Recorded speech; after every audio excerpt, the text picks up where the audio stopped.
10 दलों के इस मोर्चे के भीतर सीट बंटवारे को लेकर क्या चल रहा है, इस पर चर्चाओं का बाजार गर्म है। कई तरह की अटकलें लगाई गई, कई तरह की अफवाहें भी सरगर्म रही, लेकिन एबीपी गंगा कभी सुनी सुनाई बातें आप तक नहीं पहुंचाता। 2022 का चुनाव उत्तर प्रदेश के हर वोटर के लिए, यूपी के हर नागरिक के लिए बेहद अहम है।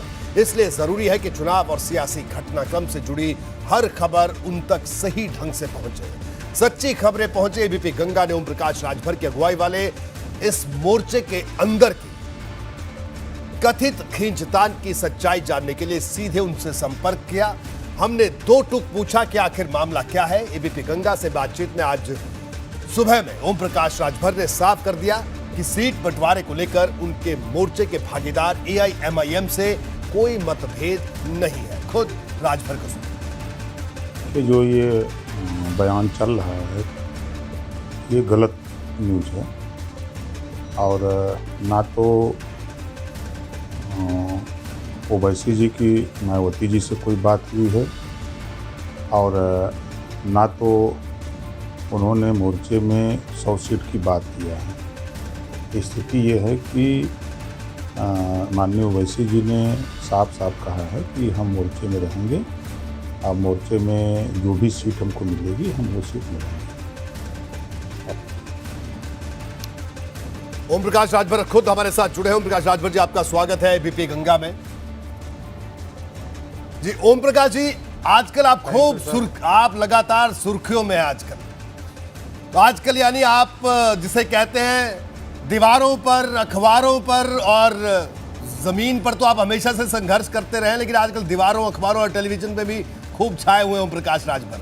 लेकिन बड़ा सवाल राजभर साहब ये है कि आज जो एक खबर बन पी, हालांकि हमने जब आपसे बात की आपने साफ किया, तो ये साफ है कि एआईएमआईएम के साथ सीट बंटवारे को लेकर कोई मतभेद नहीं है।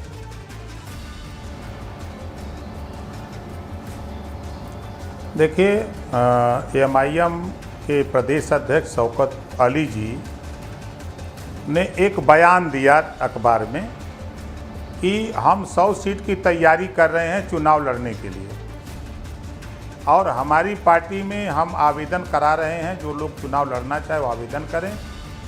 इस तरह का बयान उन्होंने जारी किया। अब इस बात को कैसे कि 100 सीट पे चुनाव लड़ेंगे, ये बात लोगों ने प्रचारित शुरू कर दिया। आज जब आपसे सुबह बात हुई हमारी, उसके बाद मैं तुरंत ओवैसी जी से बात किया तो उन्होंने कहा ऐसी कोई बात नहीं है, हम आपके साथ हैं, मोर्चे के साथ हैं जी, और सीटों के संबंध में कोई बात ही नहीं हुई, मोर्चे की कोई बैठक नहीं हुई, तो फिर सीटों का सवाल कहाँ पैदा होता है। और मज़े की बात कि हम जो 10 दल के लोग हैं, 403 सीटें हैं, यहाँ हम लोग इकट्ठे हुए हैं हक के लिए, अधिकार के लिए। हम लोग सीटों के झगड़ा करने के लिए नहीं इकट्ठा हुए हैं जी, हम लोग बैठ करके सीटों का मामला तय कर लेंगे। कोई विवाद नहीं है। जो ये समाचार सुबह से चल रहा है इसमें कोई दम नहीं है। ठीक है ओम प्रकाश जी, अब ये बताइए, आज मायावती ने साफ तौर पर कहा, उन्होंने कहा कि हम किसी से गठबंधन नहीं करने वाले हैं। समाजवादी पार्टी का भी तक स्टैंड है कि छोटे दलों से गठबंधन करेंगे। यानी मायावती, आपने कहा था कि इस मोर्चे के साथ जो भी लोग जुड़ना चाहें या मोर्चा भी किसी से जुड़ सकता है, तो वो तो बंद हो गए। तो क्या अब ओम प्रकाश राजभर ने जो मोर्चा खड़ा किया है, जो सब 10 दलों को इकट्ठा किया है, क्या अब वो मोर्चे किसी और बड़े दल से गठबंधन की संभावना है? समाजवादी पार्टी है या दूसरी पार्टियां हैं?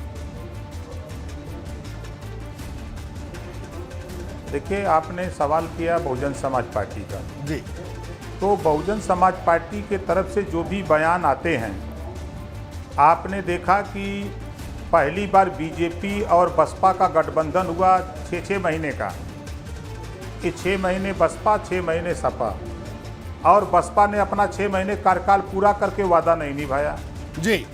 उसके बाद आ जाइए 2019 के लोकसभा चुनाव। लोकसभा के चुनाव में ये बात तय हुई सपा बसपा में कि हम लोग 2022 तक इसको गठबंधन को रखेंगे जी, और चुनाव बीतते ही गठबंधन टूट गया। तो हम कैसे मान लें? हमने तो देखा है, कहावत है कि हाथी के 2 दांत होते हैं, दिखाने के लिए, खाने के लिए।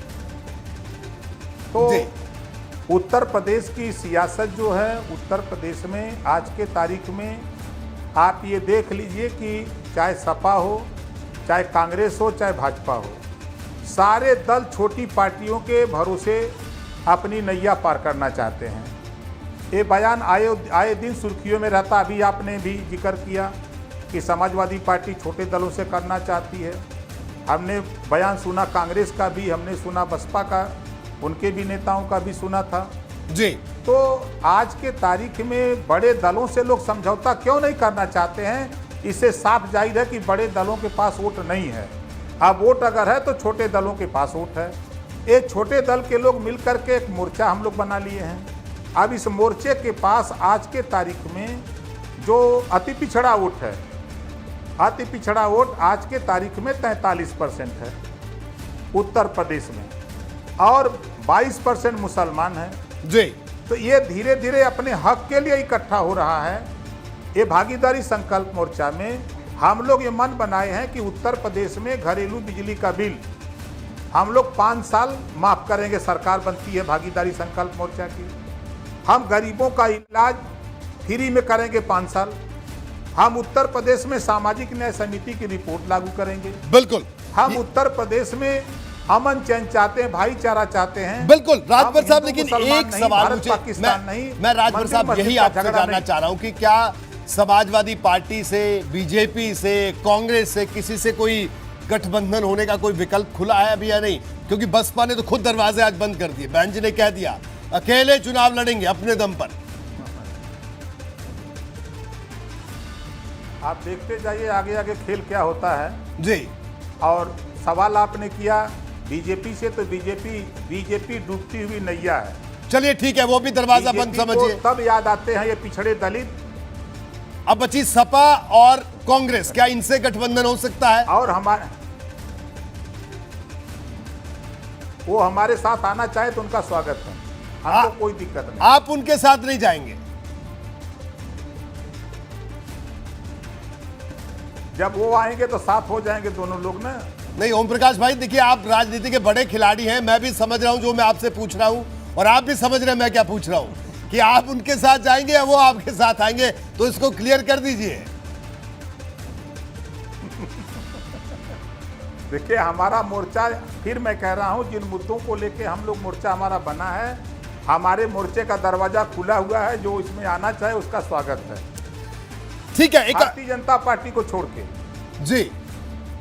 तो एक आपसे एक आखिरी सवाल मैं करूंगा यहां पर राजभर जी। ओम प्रकाश जी, देखिए आज से अगर आपको लगातार हम देख रहे हैं, पिछले अगर मैं बताऊं तो 12-13 साल से, मैं खुद की अपनी बात कर रहा हूं जो हम देख रहे हैं, हालांकि आप 2-3 दशकों से आप लगातार संघर्ष कर रहे हैं, लेकिन अब आपको लगता है कि क्या ओम प्रकाश राजभर अपने समाज को और दूसरी जो ओबीसी जातियां हैं उनको एक मंच पर, और उनके जो वोटिंग पैटर्न को है उनको बदलने की ताकत रखते हैं? आ गई है वो ताकत? उस तरह का मोर्चा बन गया है? और क्या भागीदारी संकल्प मोर्चा पूरी 403 सीटों पर चुनाव लड़ेगा?